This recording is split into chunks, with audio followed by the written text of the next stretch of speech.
पुढे हाती उपदेश आता तरी पुढे हाती उपदेश पुढे हाती उपदेश नका करू नाश आयुष्याचा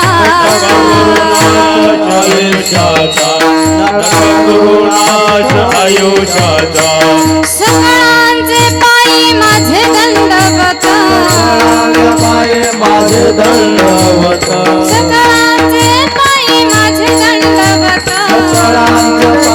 माझे दंडवत आपुलाले चित्त शुद्ध करा आपुलारे चित्त शुद्ध करा चित्त ते करावे देवाचे चिंतन देवाचे चिंतन चित्त ते करावे देवाचे चिंतन देवाचे चिंतन करुणिया मला एकविध करुण्या मला एक वेदा करुण्या मला एक वेदा सगळ्यांचे पायी माझे दंडवत पायी माझे दंडवत सगळ्यांचे पायी माझे दंडवत पायी माझे दंडवत आपुलाले चित्त शुद्ध करा चित्त शुद्ध करा आपुलारे चित्त शुद्ध करा तुका म्हणे लाभ होय तो व्यापार तुका म्हणे लाभ होय तो व्यापार करा काय फार शिकवावे फार शिकवावे फार शिकवावे सगळ्यांचे पायी माझे दंडवत पाय माझे दंडवत सगळ्यांचे पायी माझे दंडवत पाय माझे दंडवत आपुलाले चित्त शुद्ध करा आपुलारे चित्त शुद्ध करा विठोबा रखुमाई विठोबा रखुमाई विठोबा रखुमाई विठोबा रखुमाई विठोबा रखुमाई विठोबा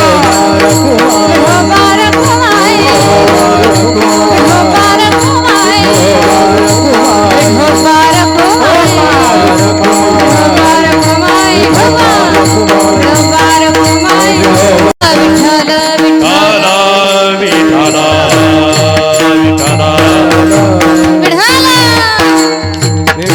टाळी सगळ्यांनी हाताने टाळी मखाण बजाव विठ्ठल विठ्ठल पुंडली कवरदा हरी विठ्ठल ज्ञानदेव पंढरीनाथ भगवान की माऊली ज्ञानेश्वर महाराज की जगद्गुरु तुकाराम महाराज की शांती ब्रह्म एकनाथ महाराज की सब संतन की विठ्ठल विठ्ठल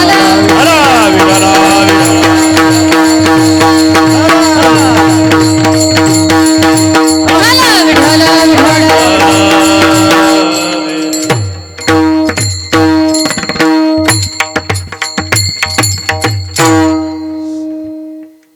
हॅलो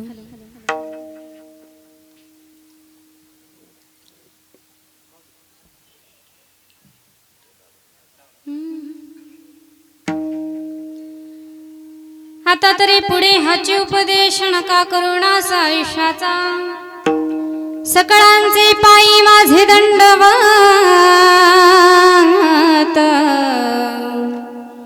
आपुलाले चित्त शुद्ध करा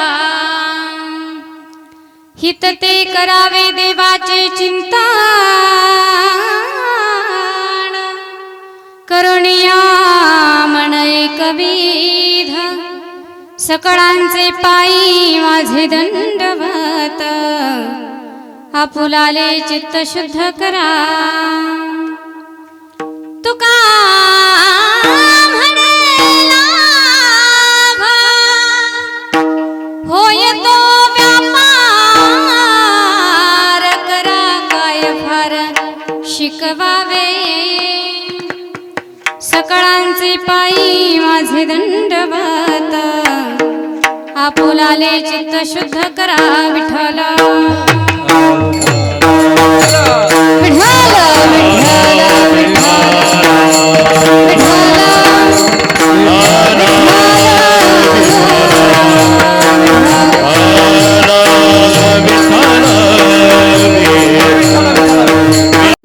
आता तरी पुढे हाची उपदेश नका करुणास आयुष्याचा सकळांचे पायी माझे दंडवत आपुलाले चित्त शुद्ध करा पांडुरंगा करू प्रथम नमन पांडुरंगा करू प्रथम नमन पांडुरंगा करू प्रथम नमन पांडुरंगा करू प्रथम नमन पांडुरंगा करू प्रथम नमन पांडुरंगा करू प्रथम नमन पांडुरंगा करू प्रथम नमन पांडुरंगा करू प्रथम नमन दुसरे चरण संतासिया दुसरे चरण संतासिया दुसरे चरण संतासिया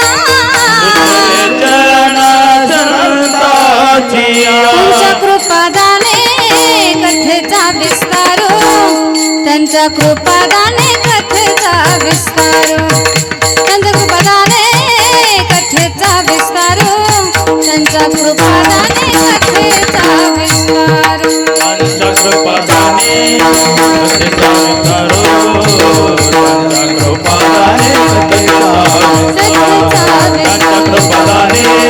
कथेचा विस्तारो चक्रपादाने कथेचा विस्तारो ओम नमो दानेश्वरा ओम नमो दानेश्वरा ओम नमो दानेश्वरा ओम नमो दानेश्वरा ओम नमो ज्ञानेश्वरा ओम नमो ज्ञानेश्वरा ओम नमो ज्ञानेश्वरा ओम नमो ज्ञानेश्वरा करुणा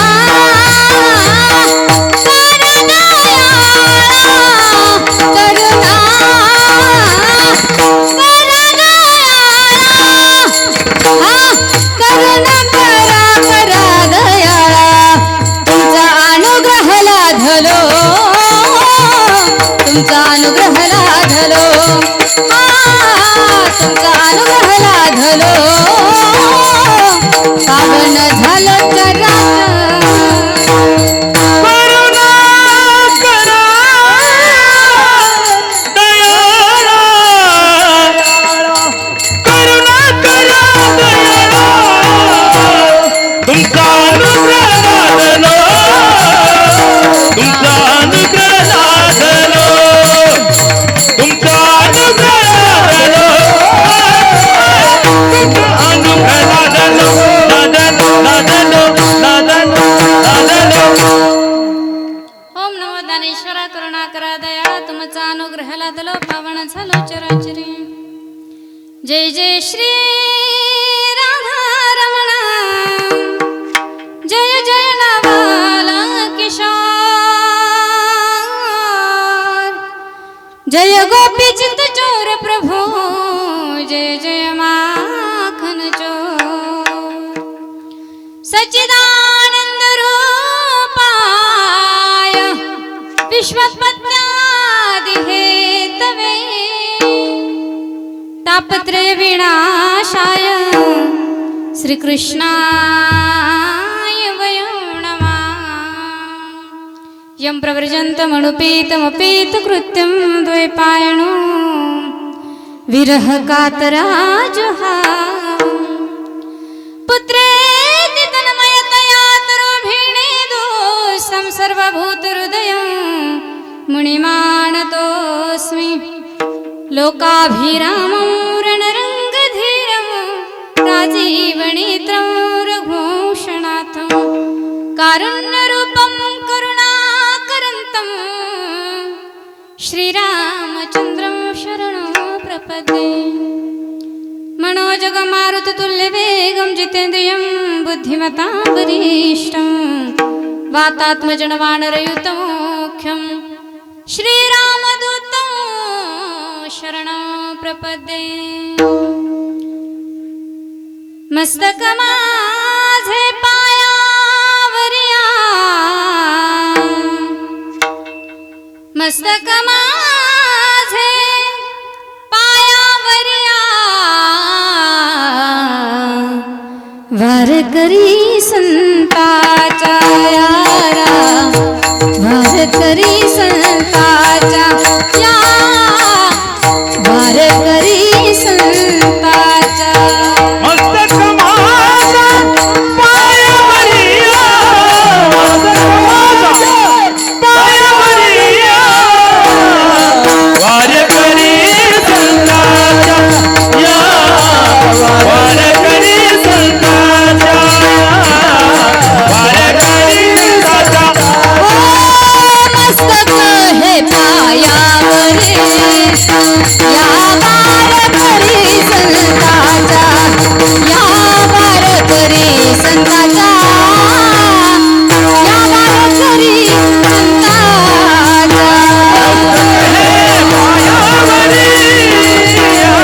वारकरी संताच्या या वारकरी संताच्या वारकरी वारकरी संताच्या मस्तक माझे पायावर या वारकरी संताच्या जयांची केली स्मरण होय सकळ विद्यांचे अधिकरण तेची बंधू श्रीजन श्री गुरूंचे इथे नमस्कार ने आता विठ्ठला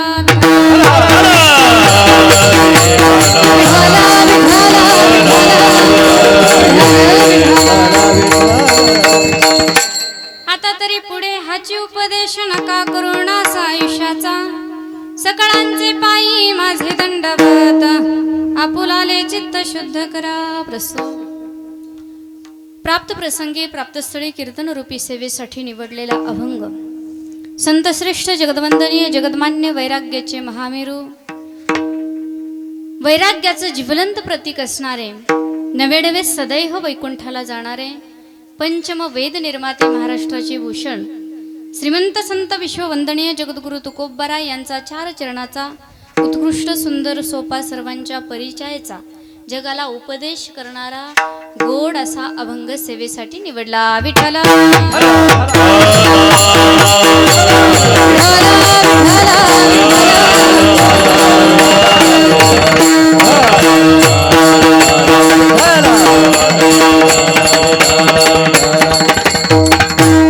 अभंगाकडे वळणार आहे जगद्गुरु तुकोबाराय अभंगामध्ये काय सांगता आपणाला पाहायचंय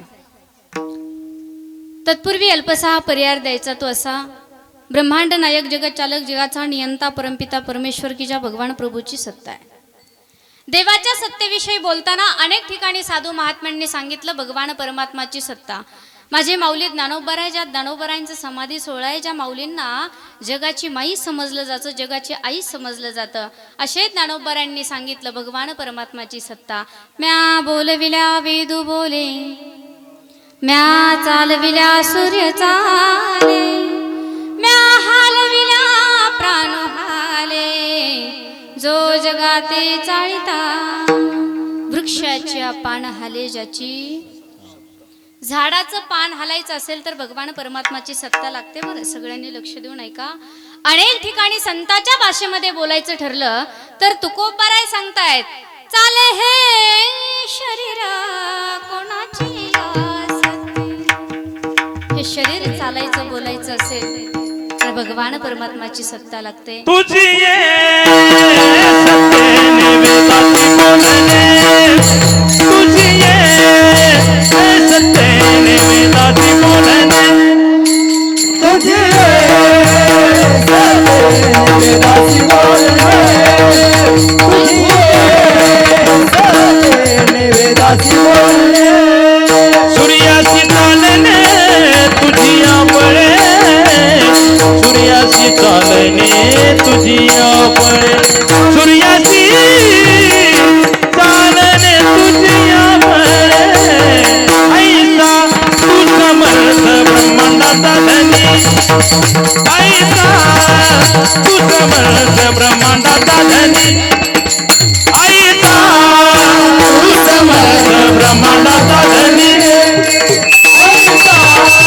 तू समर्थ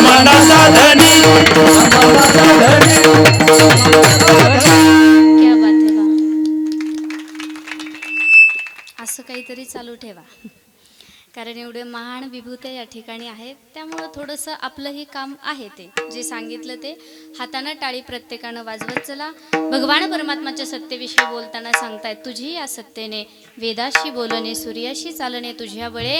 ही झाली संताची भाषा. आपल्या भाषेमध्ये बोलायचं ठरलं तर आम्ही लोक रोज सांगत असतो, बाबा लोक काही आम्ही उभे आहोत, आम्ही खाली बसू का नाही आमची गॅरंटी नाही. तुम्ही बसलेली लोक उभा राहाल का नाही तुमची गॅरंटी आहे का? महिला मंडळ पाठीमागे नाही ना? हां, आता ऐका, याही थोडंसं पुढे जाऊन सांगायचं झालं, अरे बशीतला चहा पण घेतला पण कपातला चहा घ्यायची काय आपली सत्ता. असा सत्ताधीश असणारा भगवान परमात्मा त्याच्या इच्छेने कृपेने आज या ठिकाणी कैलासवाशी भागीरथीबाई संपतराव झुटे पवार यांना जाऊन आज 14 दिवस झाले आणि 14व्याचा हा गंगा पूजनाचा सुंदर अशा कार्यक्रमाचं कीर्तनाचं आयोजन या ठिकाणी केलेलं आहे.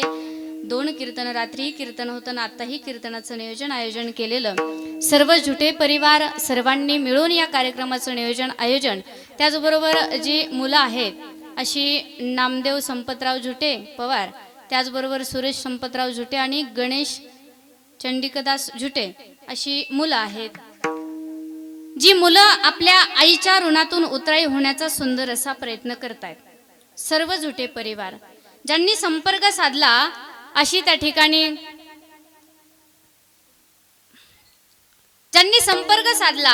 असे सर्व झुटे परिवार, आमचे सरपंच त्यांनी माझ्याशी संपर्क साधला आणि त्याचबरोबर त्यांना ज्यांनी कॉन्टॅक्ट नंबर दिला असे आमचे यूट्यूब चॅनलचे मालक चालक असे श्री जिजा, जे नितांत अतिशय सुंदर आणि सर्वच कीर्तनकारावरती, बरं माझ्याच वरती नाही, सर्व कीर्तनकारावरती असे नितांत प्रेम करतायत.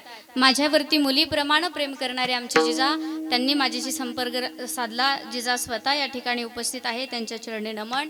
कार्यक्रमासाठी सर्व गुणजन मंडळी, आज खऱ्या अर्थानं मी झुटे परिवाराचं आणि या सगळ्या पवार या कुटुंबियांचं जे झुटे परिवार आहे ना, या परिवाराचं खऱ्या अर्थानं माझ्या अंतकरणापासून त्यांना मी धन्यवाद देईल की आज त्यांनी या कार्यक्रमाचं आयोजन केलं. म्हणून या एवढ्या महान विभूत्यांच्या समोर मला उभं राहण्याचा योग माझ्या जीवनामध्ये प्राप्त झाला. सगळ्यांसाठी जोरात टाळी वाजवा. एक सांगू का, तुम्ही मला पाहताय आणि मला पाहिल्याच्या नंतर माझ्या चेहऱ्यावरच्या हावभावावरून तुमच्या लक्षात येत असेल की मी कुठंतरी त्याच्या पाठीमागचं कारण असं आहे की मी अजून या सर्वांचं दर्शनही कधी घेतलं नव्हतं आणि फार मोठं भाग्य माझ्या जीवनामध्ये मला प्राप्त झालं की या सगळेजण कीर्तनाच्या साथीला आहेत. अतिशय आनंद झाला, खूप सारा आनंद. तुम्ही लोक भाग्यवान आहात आज की या सगळ्यांचं गायन आणि वादन तुम्हाला, मला तुमचं म्हणजे अगोदर वाटलंही नव्हतं की आबा आहेत म्हणून, असं म्हणजे थोडंसं नाही का, इथे येईपर्यंत तर माहिती नव्हतं, आल्याच्या नंतरही मी कधी पाहिलेलं नसल्यामुळे मला थोडीशी मिस्टेक झाली. सर्वच गुणीजन मंडळी फार सुंदर आणि फार तयारीचे आहेत. या सगळ्यांसमोर मी खूप लहान आहे, विनंती आहे बरं का बाबा, सगळ्यांना विनंती आहे की मला थोडंसं सांभाळून घ्या नाही का.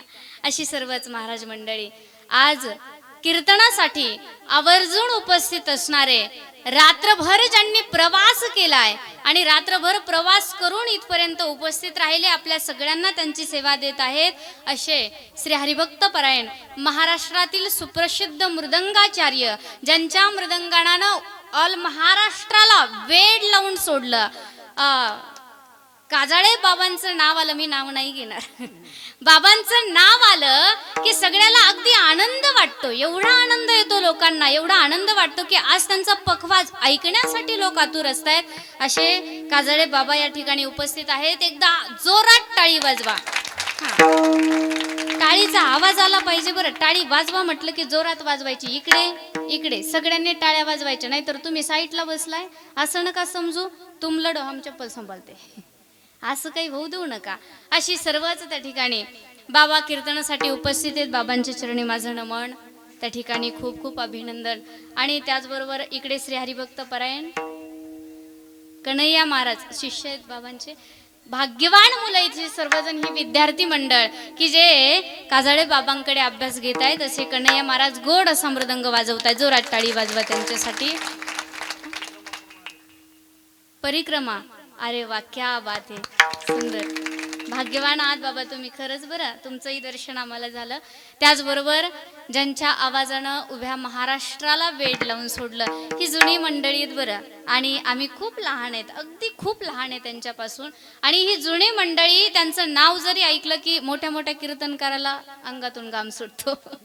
हा, नाही, मी खरं बोलते बरं, मला थोडी स्पष्ट बोलायची सवय आहे. मोठ्या मोठ्या कीर्तनकाराच्या अंगातून घाम सुटतो. आता माझं काय झालं असेल तुम्ही विचार करा.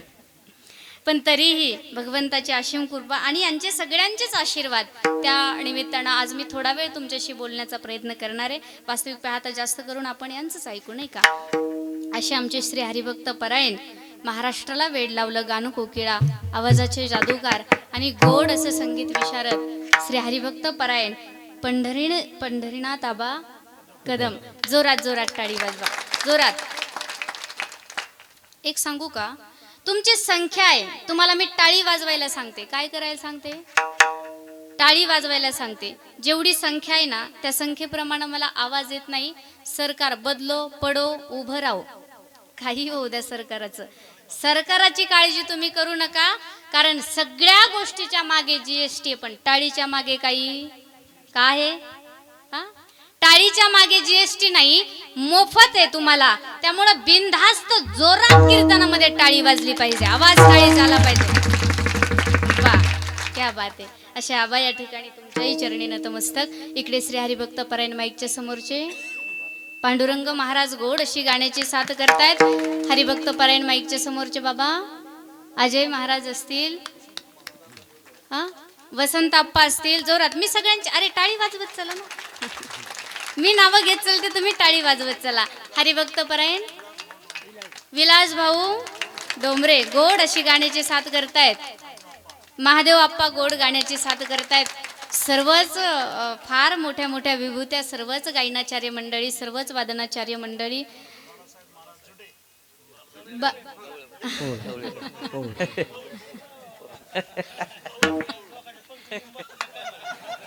पोळ पोळ बालासाहेब महाराज पौळ गोड असं नियोजन या ठिकाणी करतायत. असे त्यांच्यासाठी जोरात टाळी. सर्व आता मला नाही, खरंच मला कोणाचा जास्तीचा परिचय नाही. आणि ज्यांनी गोड अशी आबांच्या सोबत चाल गायली असे श्री हरिभक्त परायण वयोवृद्ध दगडू दादा, जोरात टाळी वाजवा त्यांच्यासाठी. सर्वच गुणीजन मंडळी, संस्थांचं विद्यार्थी मंडळ बाबांचंच आहे. आता विनेकरी बाबा, सर्वच महाराज मंडळी, श्री हरिभक्त परायण संतोष महाराज, संतोष महाराज, वा, मृदंगास अनंत महाराज नाचन, अनंत महाराज नाचन असतील. आता नाही, मला तुम्ही नावं सांगा, मी घेत चलते. हा ना, मला जास्तीचा कुणाचा परिचय. अनंत महाराज नाचन असतील, महाराज मृदंगाचार्य, सर्वच महाराज मंडळी. आता बाबा तिकडे बसलेले होते पण आबांनी समोर घेतले, म्हणजे थोडा आदर, नाही का. अशी सर्वच गुणीजन, महिला वर्ग, पुरुष वर्ग, आबाल वृद्ध, सुंदर असं त्या ठिकाणी कॅमेरामॅन आहेत. ऑल महाराष्ट्रामध्ये तुम्ही आता सर्वजण आपण दिसणार आहोत. अशा त्या दादाचेही खूप खूप धन्यवाद. माझे 2 भाऊ या ठिकाणी आहेत. सर्वच महाराज मंडळी, सर्वांच्या मध्ये भगवत चिंतन झुटे परिवारासाठी देखील एकदा जोरात टाळी वाजवा. आईच्या प्रित्यार्थ या ठिकाणी सुंदर अशा कार्यक्रमाचं आयोजन त्यांनी केले. वास्तविक पाहता आबा, आम्हाला नेहमीच सांगावंसं वाटतं बरं की लोक आजकाल आई वडिलांच्या प्रित्यार्थ कुठले तरी विधी करणं, दशक्रिया विधी, साधं पिंडदान लोकांना करायला वेळ नाही हो, बिझी झाले लोक. पण एवढ्याही मोठ्या परिवारातून, एवढ्या बिझी वातावरणामध्ये देखील आज आईच्या गंगा पूजनाच्या निमित्तानं एवढ्या गोड कार्यक्रमाचं आयोजन त्यांनी केलं. आणि कार्यक्रमाचं गोड नियोजन का केलं त्याच्या पाठीमागचं कारण सांगते. लक्ष माझ्याकडे असू द्या की ही जी सर्व मंडळी आहेत ना, ही येणं शक्य नाही. ही आली म्हणून कार्यक्रमाचं नियोजन गोड झालं, नाही का. ही येणं सहजासहजी शक्य नाही. अगदी अशी सर्वच गुणीजन, सर्वांना खूप खूप धन्यवाद. महिला वर्ग, पुरुष वर्ग, आबाल वृद्ध. आता जरी सुंदर अशी सिस्टीम आहे, त्यांच्यासाठी देखील टाळी वाजवा. छान सिस्टीम आहे, पवित्र वातावरण आहे. आता जरी माझ्याकडून कोणाचं नाव राहिलं तर विनंती आहे, दादा बाबा काका, माझ्यावरती काही कोणी रागवायचं रागवायचं, रागवणार नाही हेही मला माहिती आहे. कुठं तुमचा आणि माझा बांधाला बांधे. त्यामुळे कुणी रागवणार नाही. बरं, जरी चुकून कोणाचं नाव राहिलं तर सर्व हरी भक्त परायण मंडळी विठ्ठल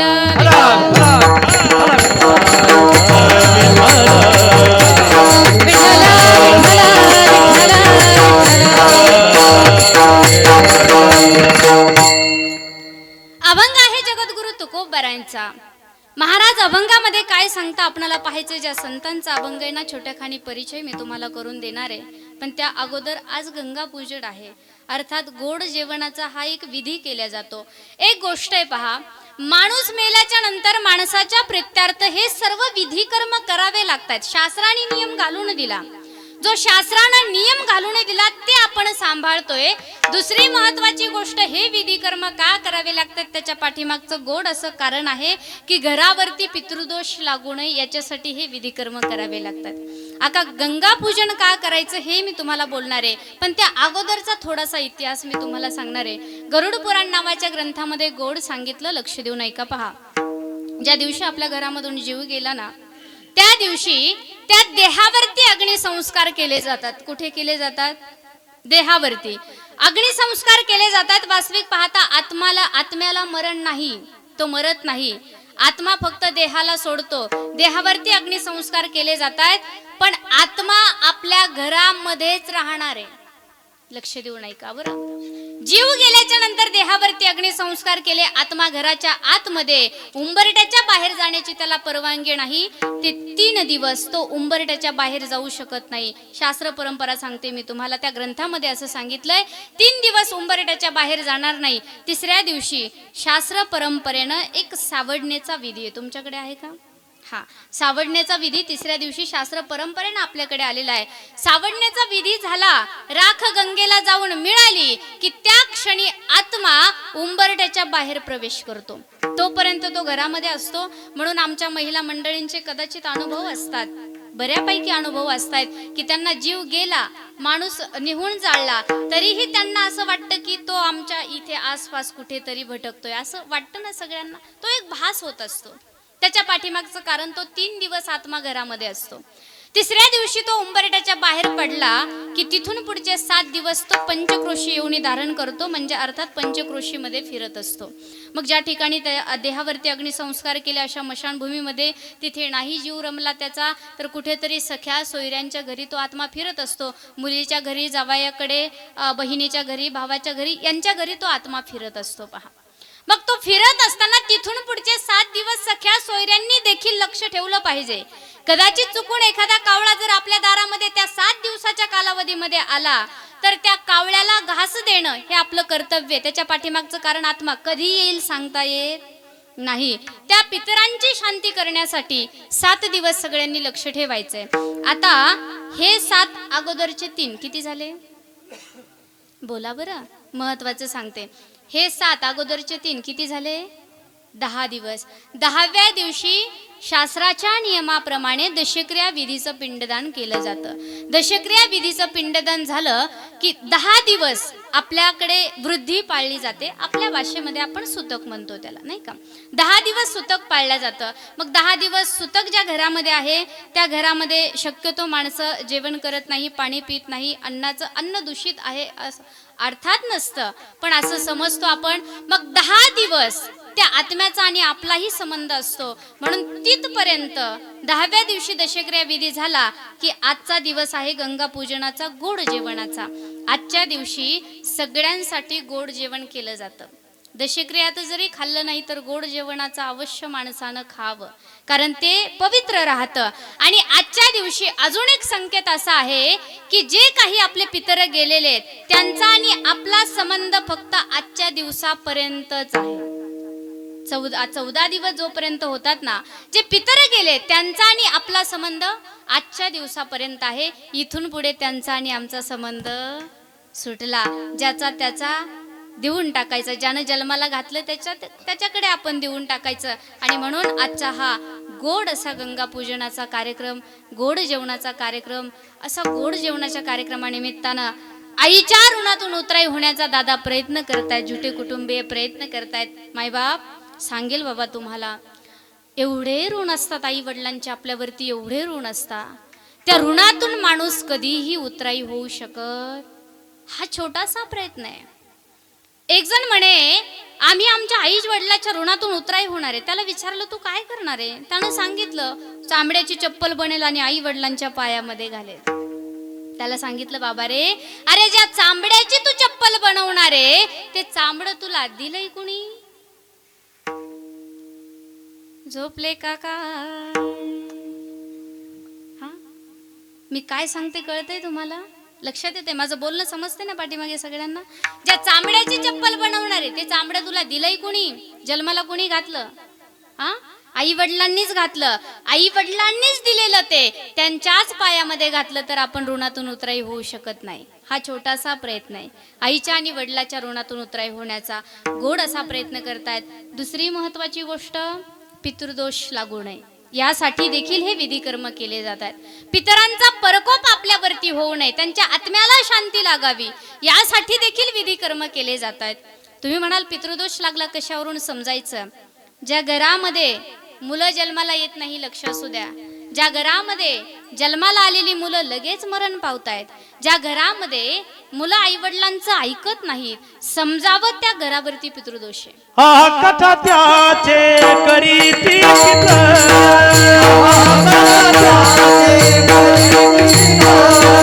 वंशी दुराचारी पुत्र झाला, वंशी दुराचारी पुत्र झाला.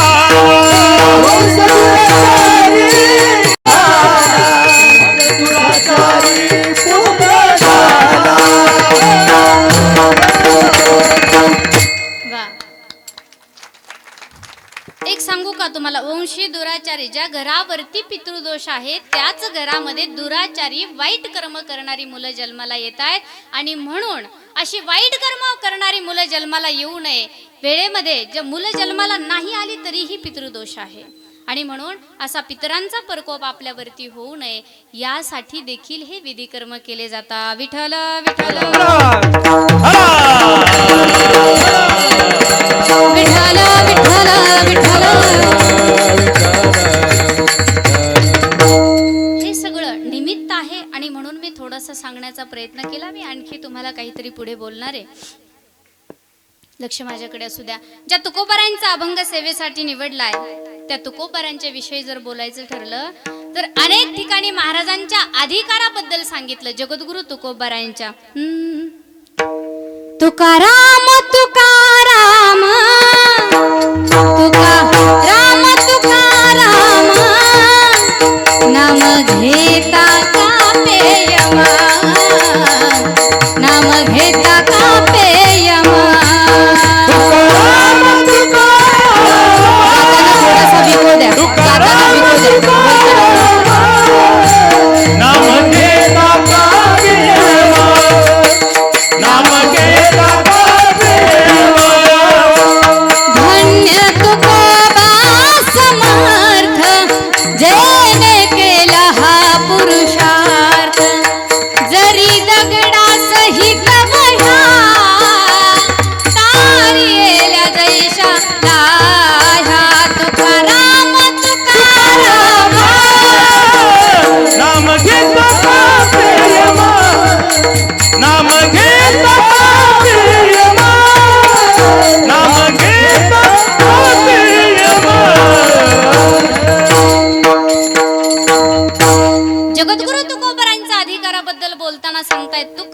तुकाराम नाम घेता कापे यम.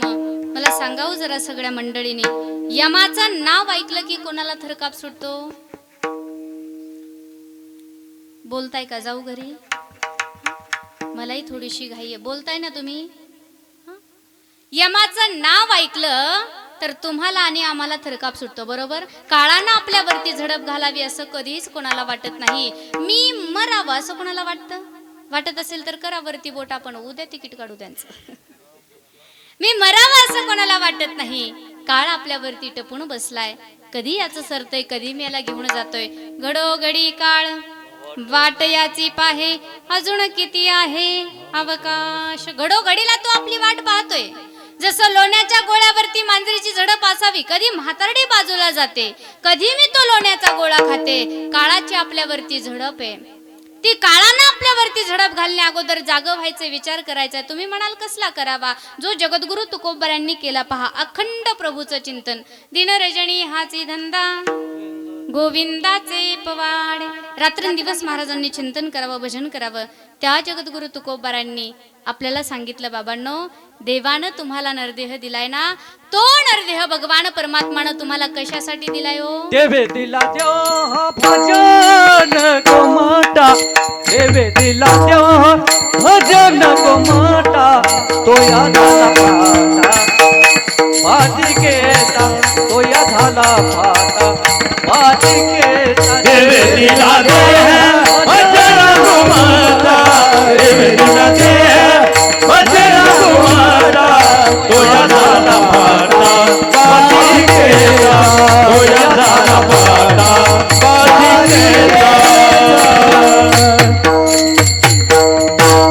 भगवान परमात्मानं सुंदर असा नरदेह दिलाय, तो देवाच्या चिंतनासाठी, भजनासाठी दिलाय, असं जगद्गुरु तुकोबाराय देखील सांगतात. बाबांनो, तुम्ही देवाचं चिंतन करा, भजन करा.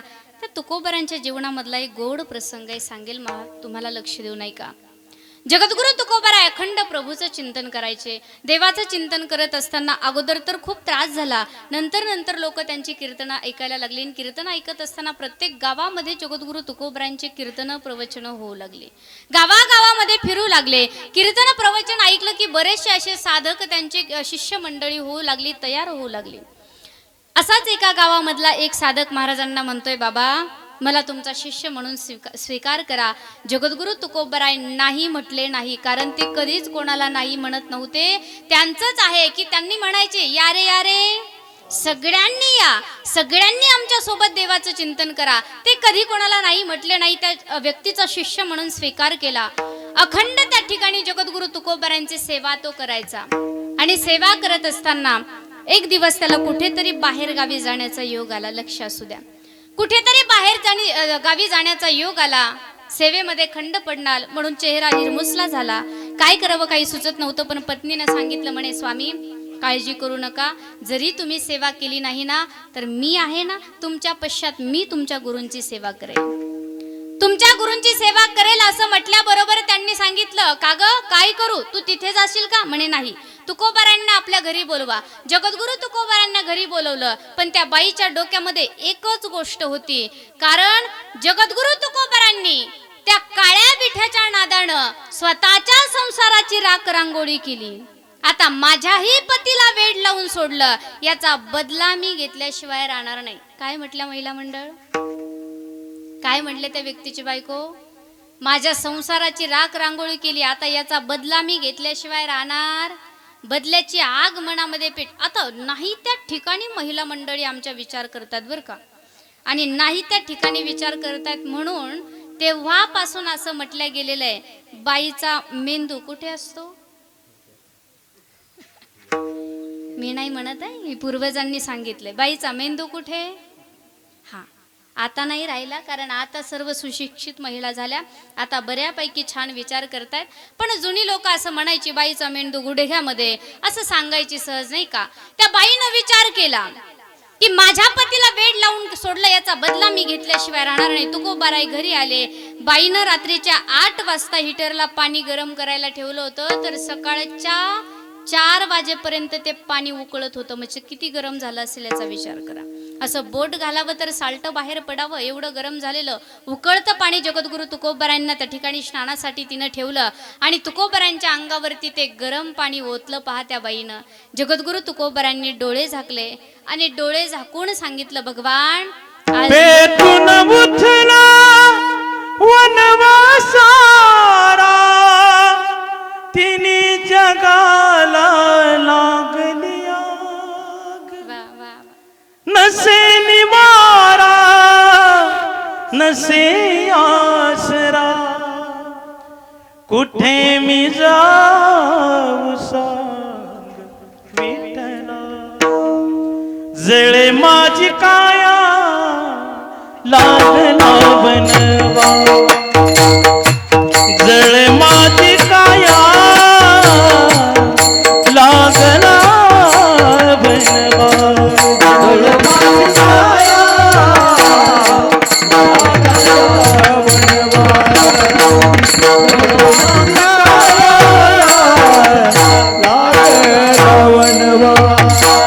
धावरे केशवा पांडुरंगा रे धावरे केशवा पांडुरंगा धावरे केशवा तुकोबारा यांच्या अंगावरती गरम पाणी ओतलेलं आहे. जगद्गुरु तुकोबारांनी डोळे झाकले. पांडुरंगा काय रे ही वेळ माझ्यावरती. अंगामध्ये असा दाह निर्माण झाला पहा. आग लागली अंगामध्ये. अंगावरती फोड तयार झाली. महाराज काहीच बोलत नाही. महिला मंडळ संत हे असे असतात पहा. कितीही आपण त्यांना त्रास दिला ना तर फिरून नाही बोलणार ते आपल्याला. तुकोबाराय काही बोलत नाहीत. पण एका गोष्टीचा विचार करायचा आहे. तुकोबाराय बाईला काही बोलले नाही पण पांडुरंग परमात्म्याचा धावा केला. पांडुरंगा धाव रे बाबा. धावरे केशवा माय बापा माय बापा पेतली हे कांती सकळ रोमावळे पेटली हे कांती सकळ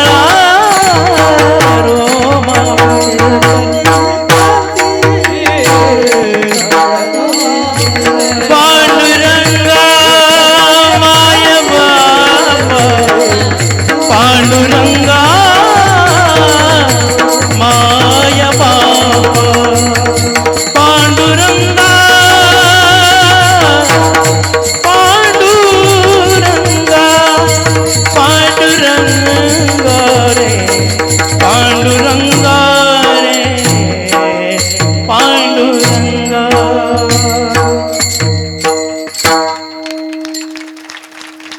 क्या बात है. तुकोबारांनी पांडुरंगाचा धावा केला. धाव रे केशवा माय बापा. पांडुरंगा धावून ये रे बाबा. बाईला काही बोलले नाही बरं. तुकोबाराय बाईला काही बोलले नाही. पण एक गोष्ट सांगू. संताचा छळ झालेला पांडुरंग परमात्माला अर्थात पंढरीश भगवान परमात्माला कधी सहन झालेला नाही. संताचा छळ झालेला देवाला सहन होत नाही. ज्या क्षणी बाईनं अंगावरती गरम पाणी ओतलं त्या क्षणी त्या बाईच्या पूर्ण अंगाला सड लागली. विठ्ठल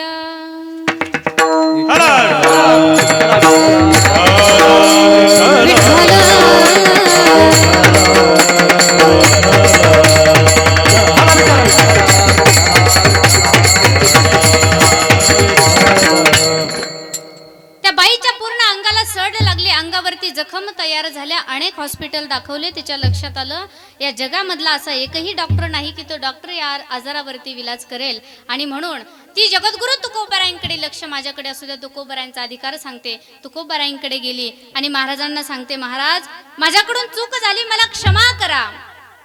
मला क्षमा करा. माझा हा अंगावरचा जो रोग आहे हा सड आहे ही व्यवस्थित करा.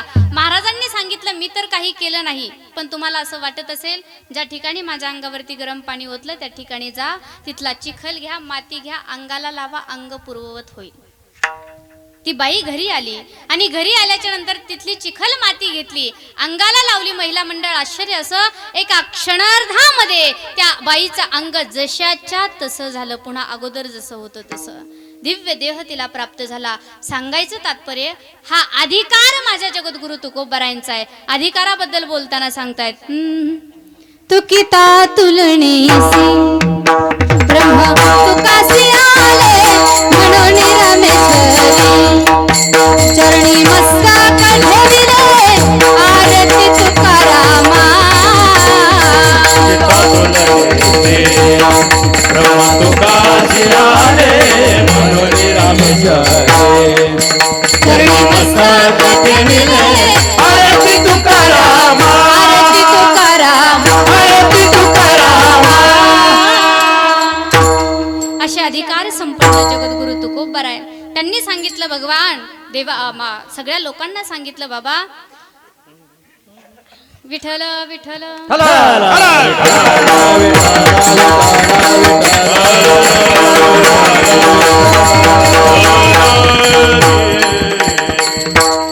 हा देह जो तुम्हाला दिलाय ना देवाच्या भजनासाठी चिंतनासाठी दिलाय. अगोदरच प्रमाण दिलं देवे दिला देह भजन गोमटा तोया झाला फाटा बाधिकेचा.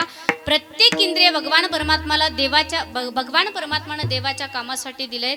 मला सगळ्यांनी जरा सांगायचंय की तुम्हाला देवानं हात कशासाठी दिले? हा जागेत ना? हात कशासाठी दिले? जेवणाबरोबर तुम्हाला टाळी वाजवण्यासाठी. हातानं टाळी वाजलीच पाहिजे, पण लोकांना सांगून सांगून थकलो आम्ही. हातानं टाळी वाजवा, मुखानं भजन करा, सांगून सांगून थकलो, पण लोक काही ऐकायला तयार. मी खरं सांगते गड्या तुम्हाला, रोज कीर्तनामध्ये कीर्तनकार सांगतायत असे किती सांगू तरी न ऐकती भटकीचे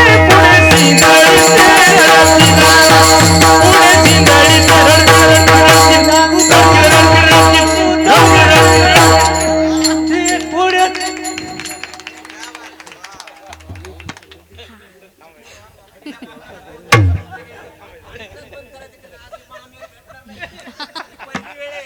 अरे वा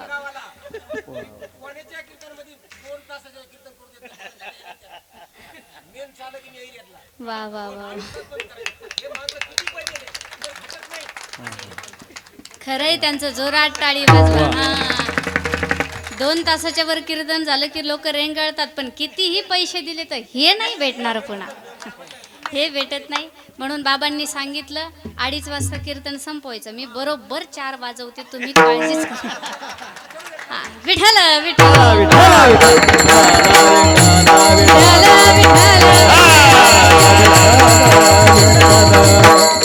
कीर्तन आहे काय चालू होतं?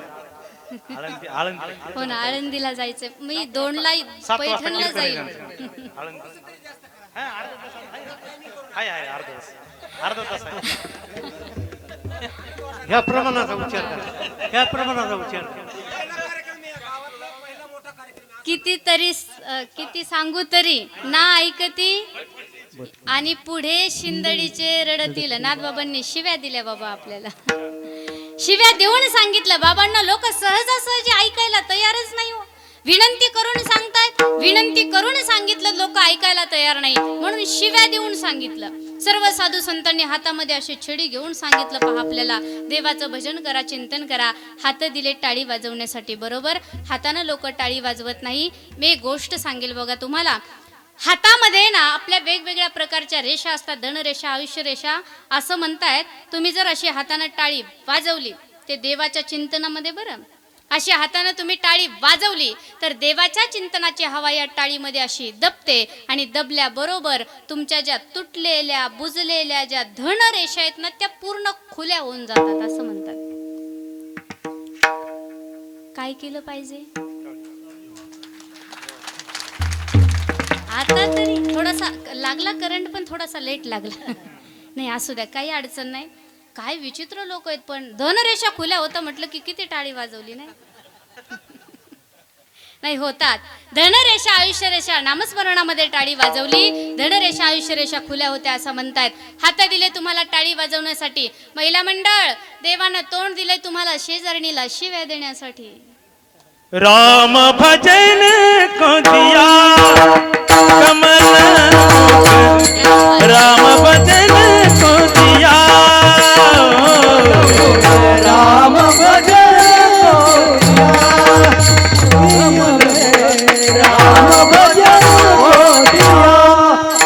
सुंदर नर्तनु पाया रे, सुंदर नर्तनु पाया, राम भजन को दिया कमल मुख, राम भजन को दिया. राम राम राम राम राम राम राम राम राम राम राम राम राम राम. श्री राम श्री राम. क्या बात आहे. जोरात जोरात टाळी. राम भजन नको दिया. भगवान परमात्मानं जे तोंड दिलंय ना दादा, ते देवाच्या चिंतनासाठी भजनासाठी दिलंय. एका प्रत्येक इंद्रियाचा थोडा थोडा विचार करायचा. प्रत्येक इंद्रिय भगवान परमात्मानं स्वतःच्या कामासाठी दिले. डोळे दिलेत आपल्याला त्याचं स्वरूप पाहण्यासाठी, कान दिले त्याचं नामस्मरण ऐकण्यासाठी, तोंड दिलं नामस्मरण करण्यासाठी, पाय देवानं कशासाठी दिले हो? चला हो पंढरी जाऊ, चला हो पंढरी जाऊ, जीवाचा जीव लगा पाहू, जीवाचा जीव लगा पाहू, जीवाचा जीव लगा पाहू,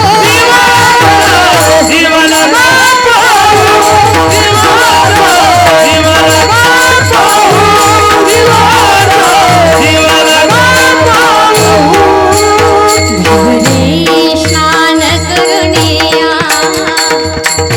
रे स्नान करुणिया, संत पद धुळ शिरी लावू, संत पद धुळ शिरी लावू, जीवाचा जीव लगा पाहू, जीवाचा जीव लगा पाहू, जीवाचा जीव लगा पाहू, जीवाचा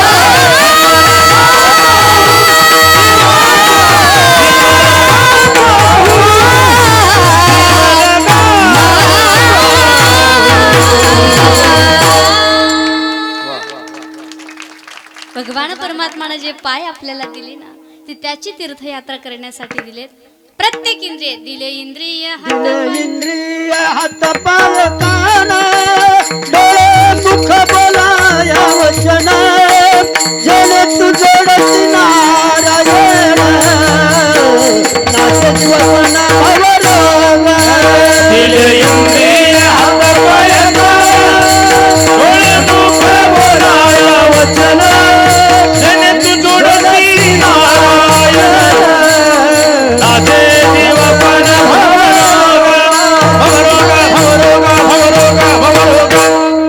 दिले इंद्रिय हात पाय कान, डोळे मुख बोलाया वचन, जेणे तू जोडसे नारायण, नाशे जीवपण भवरोग.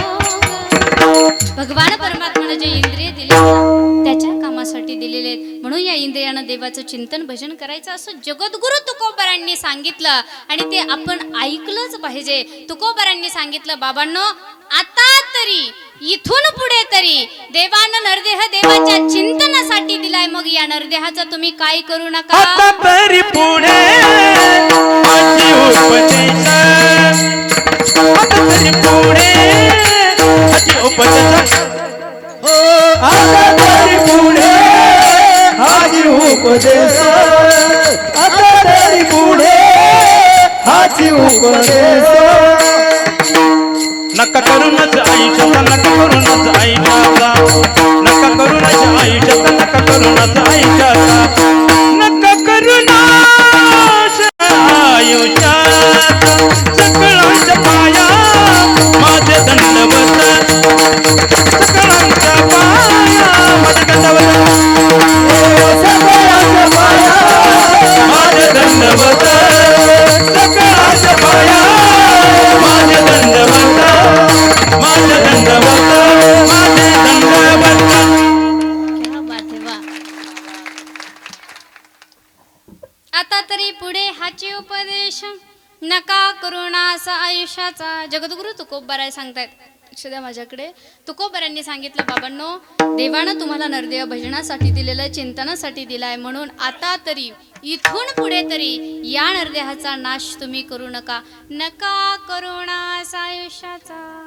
दिलाय ना, त्याला आयुष्य फार कमी दिलेलं आहे. दिलाय देवानं नरदेह, या नरदेहाला आयुष्य फार कमी दिले. कमी आयुष्यामध्ये याची काही गॅरंटी दिलेली. अल्प आयुष्य मानवी देह, शत गणले ते अर्धरात्र खाय, मध्ये बालत्व पीडा रोग क्षय, काय भजनासी उरले ते पाहे. नरदेहाला आयुष्य फार कमी दिलंय. आपण म्हणतो आम्हाला 100 वर्ष आयुष्य आहे का 100 वर्ष आता? हा 100 वर्ष कुणी जगत? आता लोक 60-70च्या आतमध्ये मरायला लागली पहा. 60-70च्या पुढे आता आयुष्य राहिलं नाही. 100 वर्ष कुणी जगत नाही, लक्ष असू द्या माझ्याकडे. पण तरीही जरी आपण 100 धरले तर त्या 100 मधले कशात गेले 50? हा अर्धरात्र 50 कशात गेले? झोपेत गेले. आता काही पठ्ठे रात्री झोपतात यात नवल नाही, काही दिवसाही झोपतात, त्यांचे किती जात असतात? आपण 50च धरले, 50 गेले झोपेत, खाली उरले 50 मध्ये बालत्व, पीडा, रोग, क्षय, भजनासाठी आपल्याला वेळ नाही. तरीही कामामध्ये काम, काही म्हणा राम राम, त्या देवाचं चिंतन करायचं, भजन करायचं, विचार करायचा आहे. नरदेहाला आयुष्य कमी आहे आणि कमी आयुष्यामध्ये याची गॅरंटी. कलियुगामध्ये असं सांगितलं जातं की आयुष्य 100च वर्ष आहे. पूर्वीच्या लोकांना खूप सारं आयुष्य होतं म्हणून त्यांनी कधीही देवाचं चिंतन केलं तरी चालत होतं. पण आता आयुष्य सांगताच येत नाही, त्याच्यामध्ये गॅरंटी नाही. आयुष्य फार कमी आहे आपल्याला. पूर्वी जर विचार केला तर असं सांगितलं जातं पहा, लोकांना फार आयुष्य होतं. सत्ययुगामध्ये माणसाला 1,00,000 वर्ष आयुष्य होतं. किती? 1,00,000 वर्ष आयुष्य सत्ययुगामध्ये होतं. सत्ययुग संपलं, त्रेतायुग चालू झालं. त्रेतायुगामध्ये 1,00,000वरचा 1 शून्य कमी झाला. वजाबाकी करता का जरा? हा 10 राहिले. किती राहिले? 10. त्रेतायुगामध्ये माणसाला 10,000 वर्ष आयुष्य होतं. त्रेतायुग संपलं, द्वापारयुग चालू झालं. द्वापार युगामध्ये 10,000वरचा 1 शून्य कमी झाला. किती राहिले? 1,000. द्वापार युगामध्ये माणसाला 1,000 वर्ष आयुष्य होतं. द्वापारयुग संपलं, पुढे कलियुग चालू झालं. कलियुगामध्ये 1000वरचा 1 शून्य कमी झाला. आता किती राहिले? 100. कलियुगामध्ये 100 वर्ष आयुष्य असं म्हणतायत. आता तरी सगळ्यांनी मिळून देवाला विनंती करा, आजी 94 वर्ष जगल्याना कमीत कमी एवढं तरी आम्हाला दे. ज्या आजींचं आज गंगा पूजन आहे ना, त्यांनी 94 वर्ष आपल्या संसारामध्ये घातली, आपल्या आयुष्यामध्ये घातली. कमीत कमी एवढं तरी आम्हाला दे. 100 आहे असं आपण म्हणतो, पण 100 मध्ये आता गॅरंटी. म्हणून देवाला विनंती करायची, देवा आता या 100 वरचं 1 शून्य काही कमी करू नका. 100 वरचं शून्य कमी झालं, किती राहता खाली? 10 मध्ये आपलं काहीच भागणार नाही. म्हणून विचार करायचा आहे. आयुष्य कमी, कमी आयुष्यामध्ये गॅरंटी नाही. एका कवीनं फार गोड सांगितलं पहा, आयुष्यामध्ये गॅरंटी. कामना आएगी तेरी ताकत, कामना आएगी तेरी दौलत, कामना आएगी तेरी ताकत, कामना आएगी तेरी दौलत, छोड़ कर अपनी ऊंची हवेली, छोड़ कर अपनी ऊंची हवेली, अपने आंगन से उठना पड़ेगा. जिंदगी एक किराए का घर है, एक ना एक दिन बदलना पड़ेगा.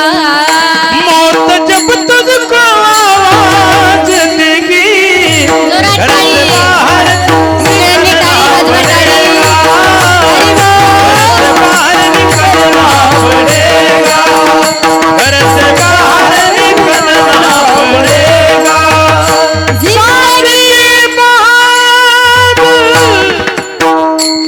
सांझ के बाद, टाळी वाजवा, टाळी सगळ्यांनी. सांझ के बाद, क्या बात है. सांझ के बाद,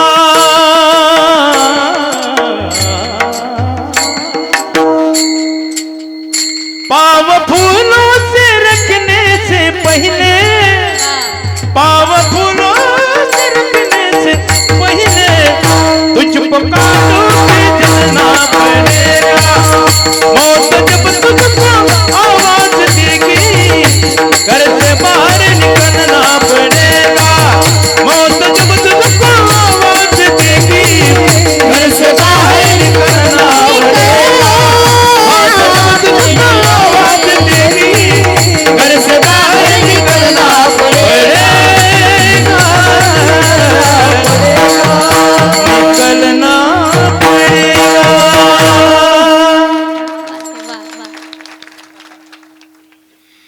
मला खरंच समोरासमोर जर हे गायन वादन ऐकण्याची म्हणजे माझ्यावरती ही वेळ आहे, एवढा आनंद होतोय. मी खरं सांगते, मला असं वाटतं या क्षणी मरून तुमच्या पोटाला यावं. हाय गोड दादा, खरंच एवढं सुंदर गातायत नाही. चला, कवीनं फार गोड सांगितलं, जिंदगी एक किराए का घर है, एक ना एक दिन बदलना पड़ेगा, मौत जब तुझको आवाज देगी, घर से बाहर निकलना पड़ेगा. एकदा का त्या काळाचा फोन आपल्याला आला ना दादा, या नरदेहाला सोडून आपल्याला जायचंय, तिथं काय कुणाचा वशिलाही चालत नाही. अनेक ठिकाणी वशिला चालतो, नोकरी लागायची असेल वशिला चालतो, उद्योग करायचा असेल वशिला चालतो, आळंदीत वारीला जरी गेलं ना दर्शन घ्यायला सुद्धा वशिला चालतो. रांगेने काही कोणी दर्शन घेत नाही, वशिलानं लोक दर्शन घेत आहेत. कुठंही वशिला चालतो, पण इथे काही कुणाचा वशिला चालत आणि वशिला चालत नाही म्हणून बरं आहे. वशिला चालला असता तर मिस्टेक अशी झाली असती, पैशावाली बोके मोठी मोठी पैशावाली माणसं मेलीच नसती, असं झालं असतं. वशिला चालला असता तर काळ घेऊन जाण्यासाठी आला असता, यानं लाख रुपये काढून दिले असते, जा घेऊन, कशाला तुम्हाला घेऊन गेला असता तो. कितीही धन असू द्या, कितीही संपत्ती असू द्या, याच ठिकाणी ठेवून जायचंय बाबा. बरोबर काही आपल्याला घेऊन जाता येणार नाही. धन मिळविले कोटी संग नये रे लंगोटी, संग नये रे लंगोटी, संग नये रे लंगोटी. हे धन मिळविले कोटी, हुसेनही घेतली काढूनी या, हुसेनही घेतली काढूनी या.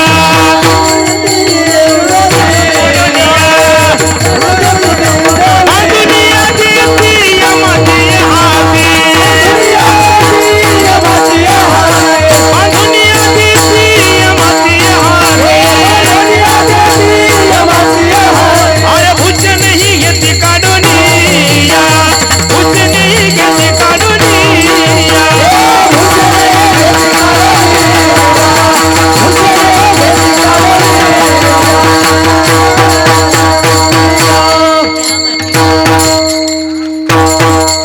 धन मिळवणी कोट्यानं कोटी, संगे नव्हे रे लंगोटी. कितीही प्रयत्न करा, तुमच्या बरोबर तुम्हाला काहीच घेऊन जाता येणार नाही. आता मी थोडंसं व्यवहारामधलं सांगते, भूषणही घेती काढून व्यवहारामधलं बोलते. दादा ऐका ना, व्यवस्थित आपण ऐका सगळ्यांनी.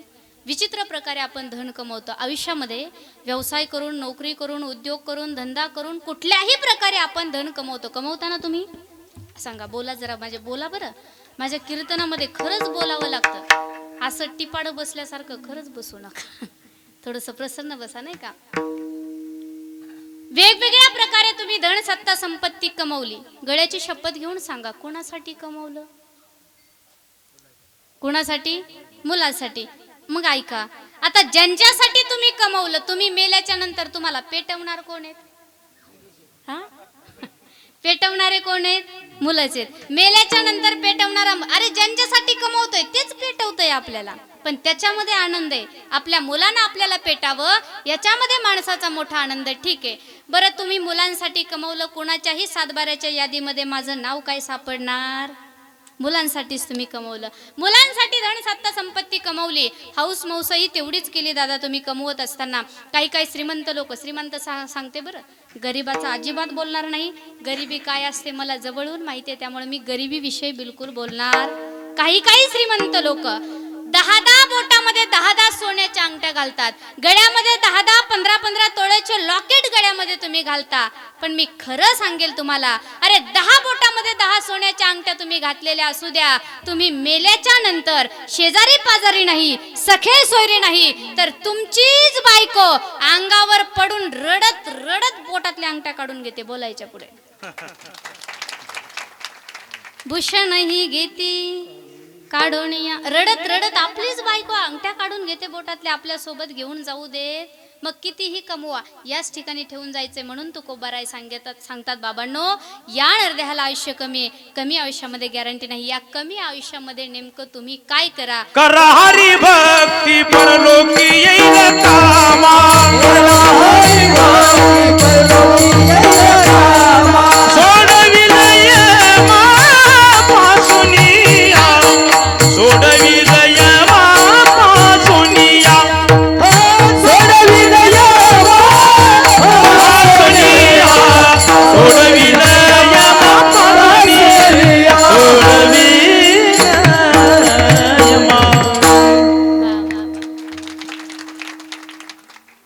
असं जर देवाचं नामस्मरण केलं तर यमाच्या त्या ठिकाणी याच्यातून आपण कदाचित या भवसागरामधून सोडू शकतो, भवसागर पार करून जाऊ शकतो. मला सांगायचं जगद्गुरु तुकोबारांनी हेच सांगितलं बाबांनो, आता तरी इथून पुढे तरी विचार करा, कधीतरी आतापासून केला पाहिजे. बरं आतापासून तुकोबाराय देखील सांगतात की बाबांनो इथून पुढे तरी विचार करा, देवाचं भजन करा, पवित्र तुळशीची माळ गळ्यामध्ये घाला. तुम्ही म्हणाला आम्ही इथून मागे कधीच केला नाही. महाराज म्हणतात काळजी करू नका, मागे झाले पाहू नका, पुढे जामीन आहे तुका. इथून पुढे देवाचं भजन करा, चिंतन करा, मी तुमचा जामीनदार राहील. पण इथून पुढे तरी या नरदेहाचा नाश करू नका, कारण नरदेहाला आयुष्य फार कमी आहे आणि कमी आयुष्यामध्ये याची गॅरंटी नाही.